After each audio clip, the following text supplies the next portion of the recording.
Hey, everybody, it's Mark Patterson back with another great episode of Finding Your Summit, all about people overcoming adversity and finding their way. Before we get to our great guest today, I do want to remind people go check out my website. It's new, it's fresh. I got a bunch of great stuff, bunch of great content. It's up there at www.markpattersonnfl.com. I've got a book with the same name, Finding Your Summit, coming out in January. It's going to be amazing. I've gone like 35 re-edits. I've been at this for 2 years. So it does document a lot of highlights of my life, Mount Everest, the 7 summits, playing the NFL, running Sports Illustrated, things like that. Also goes down, talks about a lot of valleys, which we all go through, transitions where you get bumped in the head and you got to figure out a way to pick yourself back up.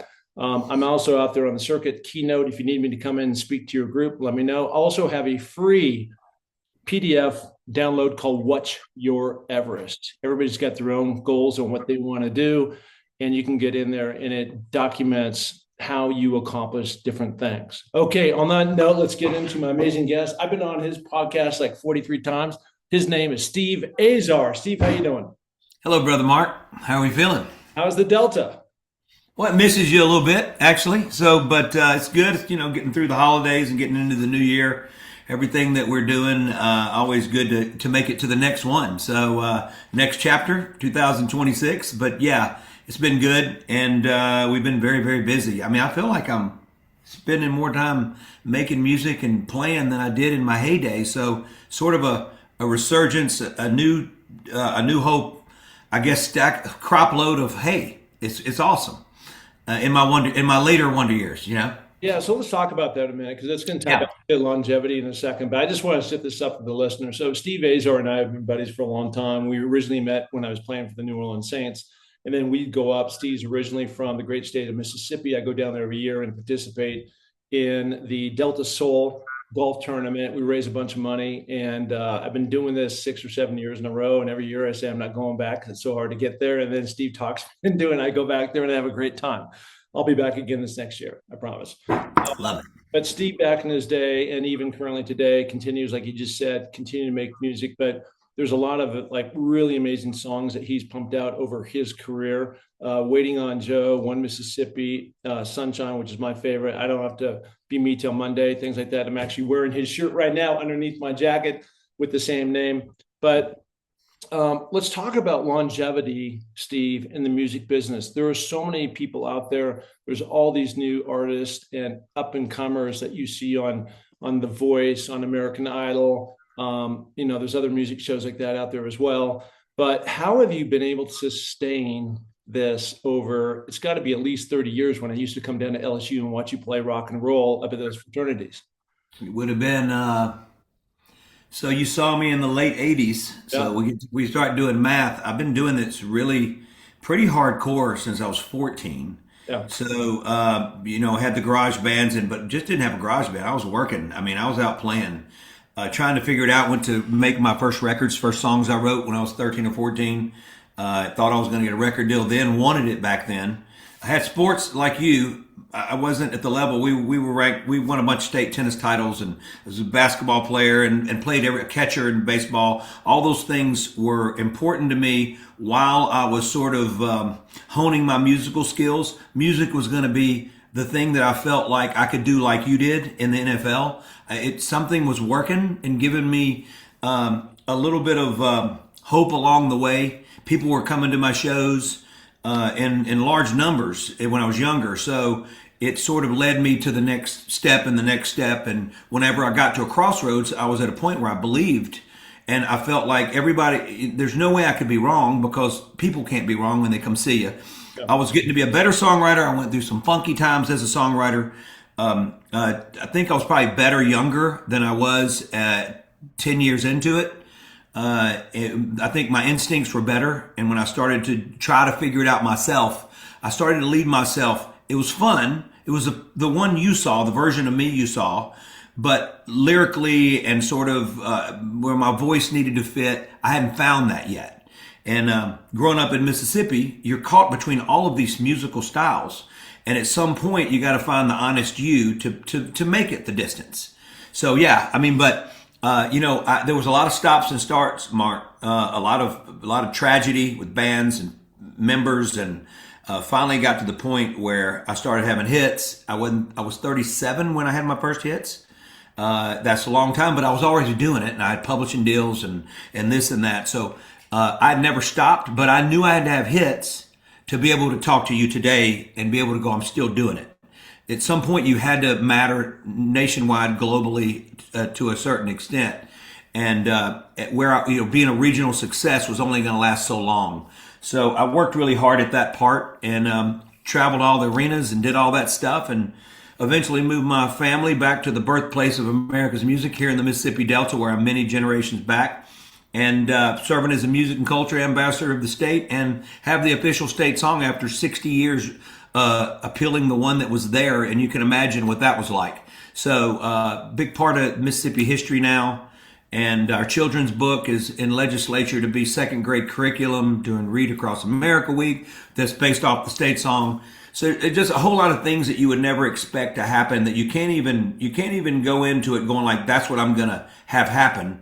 These things just sort of happen, as I've lived my life and gotten to build relationships and kept writing about Mississippi, and eventually it all sort of came together. Yeah. So let me jump in here because you're covering a lot of ground. So yeah, sorry. No, it's all good. But I think one of the things that you're saying is that as you have evolved over time as a body of work and through lifetimes, and this is, I think, a message for everybody to hear, is actions create reactions. Okay. And with you, you put yourself out there, and especially when you're an artist or an athlete like me, you're putting yourself out there, and you're also putting yourself there for a lot of criticism, and you got to be thick-skinned, and you have to believe, I believe, in the core of what you are doing, that you're on the right track. And then these different things start to happen. You talked a minute ago about some tragedy that happened, early on. And I want to tie this into kind of teams and how you form bands. And because it's just not you up there playing, No. I know you've had your one drummer, forever, it seems like, that's been playing with you, but where you get the right kind of chemistry, right? Yeah. A lot of teams with a lot of talented guys, and there's been a lot of situations where people aren't doing the right things, like drinking and drugs and all, and that doesn't help towards a team effort. There was one band earlier in your career that you're a part of, and I think one guy died of suicide, and there's another guy that committed murder, and you had to go off and, kind of restart. And so how have you been able to kind of hone in the right team for that? Because so much of that is tied around ultimately the culture and probably the end product of what either you're up on stage or, creating the end product, which is a record. It's interesting. We talked about this on my podcast yesterday. Those guys were phenomenal musicians, but they were troubled. I had my athletics friends and I had my musician friends. They weren't the same people. Now I've got the same people in the band. They're all one thing. And I guess the way I'd explain it is you've got 80% of what you want, because they can get together and play and do all this stuff. But there's that extra 20% that is the defining factor of the difference between greatness and really good. And that group that becomes great, that extra 20%, to me, and in finding the perfect fit, not maybe necessarily the best percussionist in the world, but amazing. Not necessarily the best guitar player in the world, but amazing. They fit what I'm doing. And I'd put them up against anybody, but I put them up against anybody with me. And so you got to realize 31 years with my percussionist background, vocal Jason, sidekick, all my records, everything. Chris Schiltz has been with me 26 years, my guitar player, but he was my guitar tech because my guitar player retired. And so he just filled in the slot. Rudy's been with me, my drummer, 22 years. And then that drummer before, my Italian drummer, who's Cecilia, our daughter's godfather, he retired. So I got to a point when I was in Nashville where I really found the magic dust of these guys, and I love them so much. And I think as you get a little older and wiser, and it becomes really easy to detect who else will fit with you that feels like they've been with me that long. And that's when I did my Kingsmen record with some of BB's guys when BB passed. and all that. They and Little Milton's. Some of those guys ended up becoming part of this band that I have down here now, and so it's sort of a hodgepodge of it all.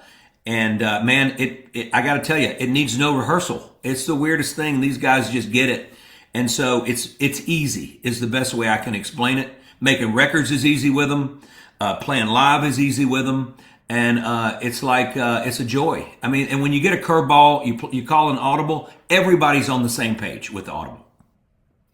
Well, again, tying this back into kind of teams and leadership, after running Sports Illustrated for 10 years, Yeah, it's not always the best and the best and the best. It's who is the most versatile. And another thing that kicks into it in my book is, where does effort play into all this? I just had this conversation with Jim Mora, and we're talking about, there are some guys that are the kind of entitled 5-star type guy that maybe doesn't work nearly as hard as a 2 or 3-star or no star guy, but works his ass off because he has to overachieve time and time and again. And that's just the way his mindset's always been, because he's right. that superstar, but maybe he's a better fit as a leader for the team, just like what you're describing, for the band. Well, they're best for, like, the guys in my band are best for me. So so on a team, I imagine you've seen it all, and you're saying it. Look, you take somebody, a 5-star that works as hard as the guy that's the 3-star. Well, the 5-star is going to probably be going to win out. The question is, will you work as hard as that 3-star? I mean, because where do you go after 5? I mean, I don't have a 5.5. So, what do you do after that is the question. And you know as well as I do, music's the same way. I was probably a 3-star. I guess if you put that star on me graduating high school and into college, I probably, by the time I graduated college, I was close to a 4-star. And then things really had to heat up, and I had to really go to work. So I get it. I get it.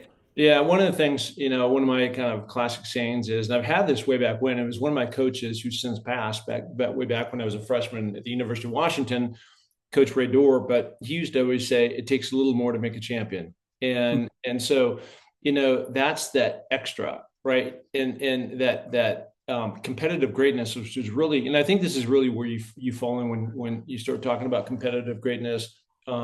John Wooden originally, termed that from determinant of success. And what that really means is that you love the process. And I know that you love the process. I've seen you up on stage. And I think that's one of there you are. I think that's one of your best qualities, and probably one of the things that has sustained you over time, that when you're up on stage doing the same, I mean, I can only imagine how many times in your life you've played Waiting on Joe and all these other songs that you've got a number of staples that you got to sing every single time, because that's what keeps people coming back in. That, but you play it with the same amount of joy, Sure, as you did way back when I've seen you 10 years ago, or so that also helps sustain, I think, anybody in their business or what their hobby is or whatever they're trying to achieve. right. Especially as we're talking about right now, you and I are recording this at the tail end of 2025, and now we're going to go into 2026.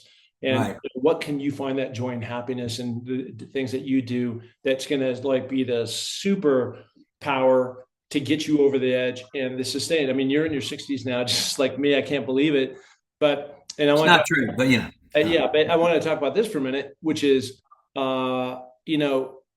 again, going back to how do you sustain yourself and thrive?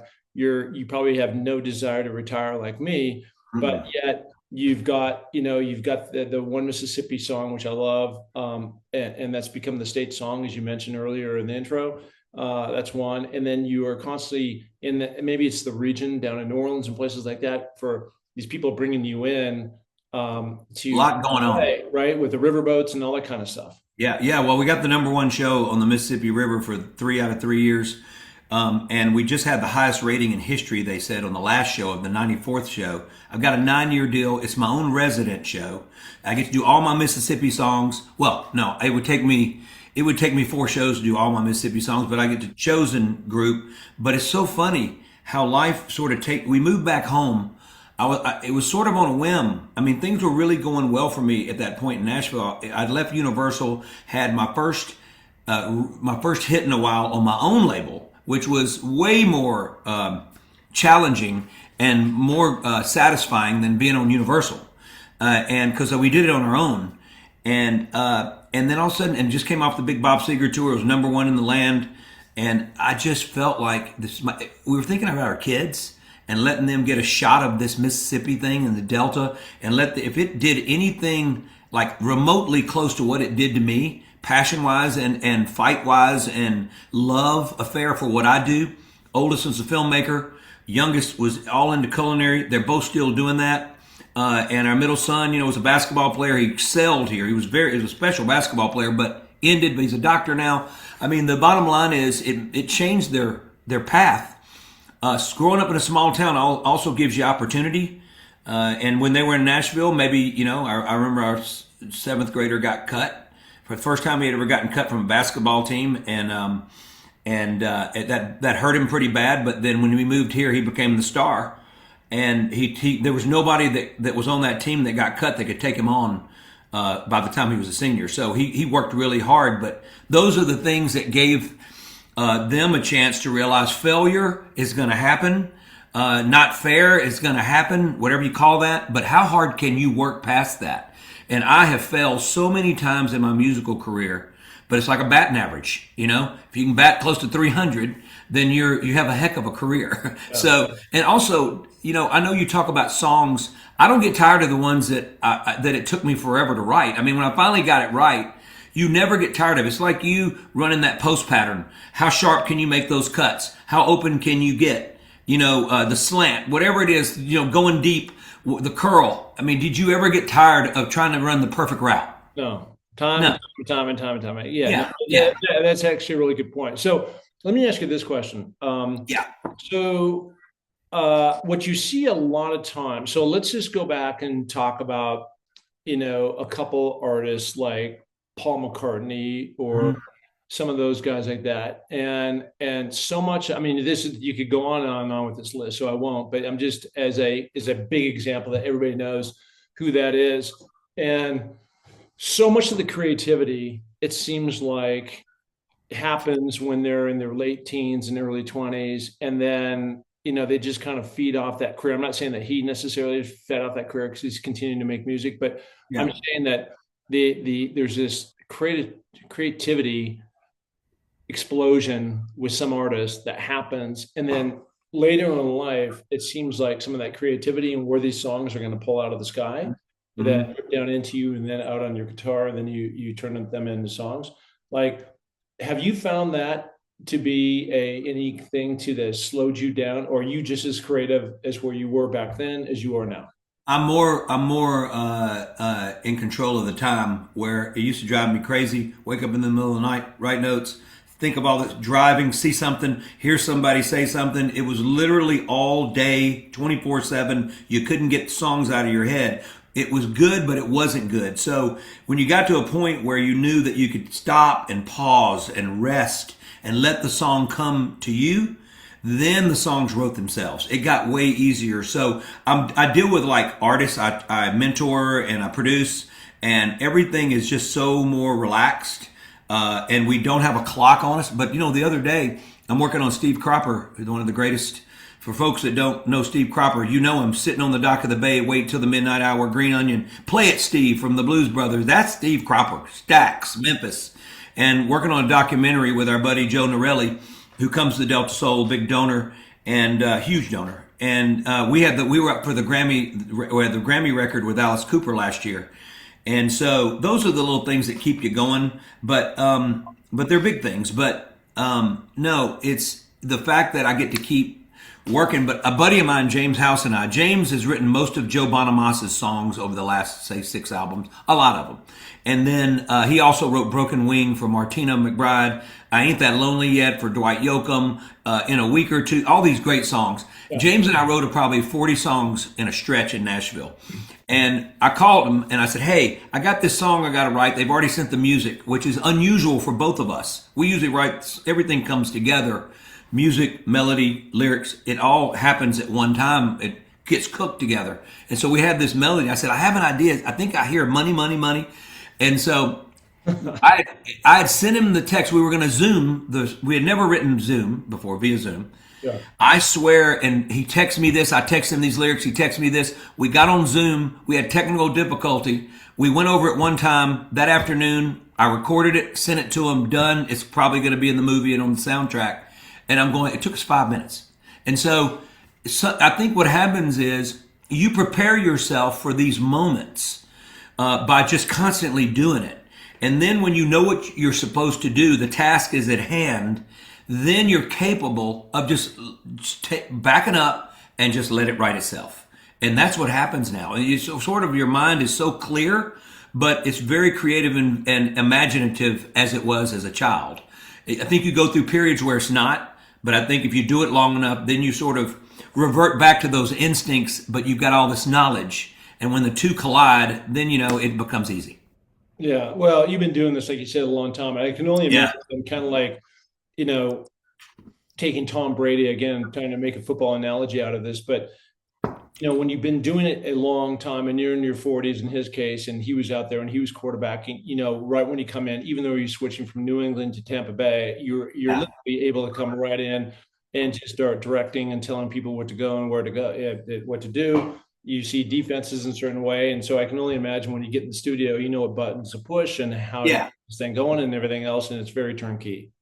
Yeah, it is. It's turnkey and it's quick and it's fun. So every part of the process is its own like batch of fun. So writing, it's very rewarding, and there's a lot of energy in the room. Even though if you're writing a ballad or whatever, it's exciting to do it and to let it out and to release it. And when you know you're onto something and you got something, then you go into the studio part. You're tweaking the lyrics because not until you're singing do you realize that the lyrics are all going to fit right and work.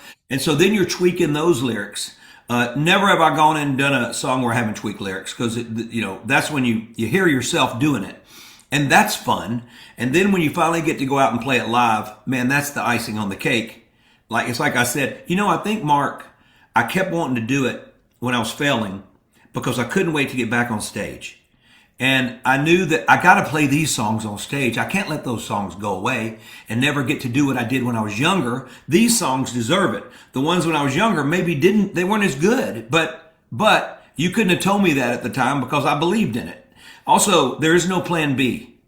There's no way that you had a plan. Only way you had a plan B if you got so injured that you couldn't play anymore. I get that part. Yeah. That's where you and I differ in our Sure. desires. Yeah. But with me, I married the perfect woman who decided that you were going to do your thing and we'll figure it out. As Dina Carter, my dear pal, used to say, her dad was a great guitar player, and he'd come home and go, "We're having steak tonight. Next week we're having beans. It's steak or beans." And that's the attitude you have to have in survival mode of the business. So it's been a long time since we've had to eat beans. We love red beans and rice, by the way, and I love my beans, white chicken chili, white bean chicken chili, and all that. But what I mean is, trust me, I'm humbled and grateful that anytime we get to eat steak, so in the business, and there's been a lot of these great moments in the last 8-10 years, and the fact that I've got my own Branson or own Vegas show, but it's all my Mississippi stuff here at a performing arts center that was part pre-flood, 1927, and just post-flood, a theater that we all contribute money to help it survive, and it just happened to be the perfect size, 400 people. That is perfect for our Viking folks that come in, and also we're employing 60 people. So it's been a blessing for our community, and it's great being the best and being number one. Number one starts with every single person that's on our team, not just the show we put on, the food we put on and display. It's 100% Mississippi Delta Greenville culture, and we just sort of had the right recipe. And we also created this with Viking Cruise Line. The folks, they were great. We've had a great time. We never say no. No matter what curveball, no matter how low the water is, how high, they get to us, and we make sure that we say yes all the time. So I got a very good group of folks that are able to punt and take curveballs. Well, not punt, just take curveballs and knock it out of the park when things happen. So one of the things you just talked about, it's interesting because this came up with somebody else the other day, and it's just like, and I think this is one of the keys to my success is that when I lock in, I don't relent, right? And I think Yeah. too often, and I'm talking to business owners now, you let shiny objects come in and distract you from the overall goal. And there should be your one mission and your one mission only, and everything and all actions that you do should feed to that number one goal. For me, playing in the NFL, climbing the seven summits, making it up Mount Yeah, Everest. you've done really nothing. You've been boring. Just want you to No, know. I know that, I but mean, but I come think on, this is crazy. I know, but look at it's just it's all. This is why I have this free. We talked about it in the beginning. This free PDF uh, workbook that I created actually about 4 years ago, and I'm just now putting it out. I don't know why, but it's called What's Your Everest, and everybody's got their own like. Wait, I didn't know about the workbook. Yeah, it's great. It's great. So So is that out now? it's going to be out in 2 days. I mean, it's done. It's already done. We're putting up on a new website Oh, that I can't wait. That's awesome. it's great though. But a lot of it is around my acronym of summits, how you accomplish things. There's a seed, there's an idea, you move, you measure, you improve. Everybody's hit with something, and you got to deal with that. That's called a traverse, and ultimately you make your summit. But if you let all these other things, well, what? Come over here and check this out, or check that out, or whatever. Does that feed to your ultimate goal? And that's what I'm trying to say here, right? And I think that's what you've been super successful is that I think you even honed it even more. You went off to Nashville, and then you said, I'm going to return to the Delta down there in Greenville, Mississippi. I've been many times. And you're going to not only hone it, but you're going to improve it with really trying to incorporate that Delta soul sound, right? That Right. you've been able to Yeah. do. And it's unique, I think. I don't think I think the Delta blues have been around for a long time, but this kind of influx of influence that you've had, but always with the ultimate main goal, like you said, there is no plan B. No, there's no plan B. It's. I mean, I guess we're fooling somebody, or we're not. It just. I guess when you're. I just wish you understand what I'm talking about. I couldn't imagine. I could not imagine doing anything else in my life. If I had to do everything all over again and make the same mistakes just to get to do this, I'd take those mistakes on again. Yeah. And trust me, mistakes are good for anything that we do. What do you do with them? And man, I love the fact that when you've made the mistakes and you finally realize how to fix that and how to get over that obstacle that slowed you down. In our business, I made a lot of mistakes that would cost me 1 year at a time. And I look back and I go, man, a year is a long time if you do it 10 times. So, but I made them. And I'm doing a better job of making less mistakes now. I'm also very patient. I also know how to take 24 if somebody upsets me or I feel like that is the craziest thing. What is wrong with you? I take a break, take 24 hours. How do I feel in a day? And a lot of times it's not big enough a deal to talk about. And if it still is, then I'm at least calm enough and patient enough to talk it out and work it out. And those are things that I was not capable of doing back in the old day. I'd rather go fight. I'd rather go, let's take the gloves off and let's go. Because that's crazy. So I know I'm hopping around, but it had a lot to do with just things and decisions that I made based off of emotion rather than based off of just you stop back and take a breath. And so I've learned a lot of that in my time, and I hope that I'm using that. I trained this one kid recently. He's played Delta Soul for the last 4 years. I started with his first songs at 16. He's 20 years old, made 2 albums on my label, and now he just got a record deal. He's 20, and he took it all in. I was able to speed, just put him on the fast track, and he was doing all the right things necessary to get to that point. Our goal was after the second album he gets signed. It just happened. And that doesn't always happen, but he did all the right things, preparing himself for that. And he's in Nashville now with a deal, and I'm proud of him. So that's a kid that's working. He's working hard. He doesn't seem to have a plan B either. Yeah. Well, I mean, that's what you have to have. And it's just like that, you know, that relentless spirit of attacking and no matter what, because things will go wrong for all of us. And Oh, gosh. I saw this really great thing, and this kind of circles back to what you said a minute ago. But Paul Newman, the great actor who died, obviously several years ago, and so this is an old interview, but it was very relevant from the standpoint of what they said, like what has been kind of the secret to your success with all these films that he did, and and things like that. And he just said, the main thing I've learned, this is after, now he's in his 80s or whatever age he was, but he was good, never go through life with regrets, which is what you were just said, more or less, which is, you don't want to go back and get into the woulda, coulda, shoulda, right? And when you get into that, then you feel like a failure and feel like, and I would rather try, which you've done, and Yeah. fail than never have tried. Yeah. Woulda, coulda, shoulda would never have mounted to Mount Everest. I promise you the top of that. Yeah. If you'd have ever been that way, that's not in your DNA. I mean, I known you long enough to know, and your achievements prove all of that. But you still can't have that in your. It just can't be in anywhere in your being. You can't be that guy. It doesn't No. work.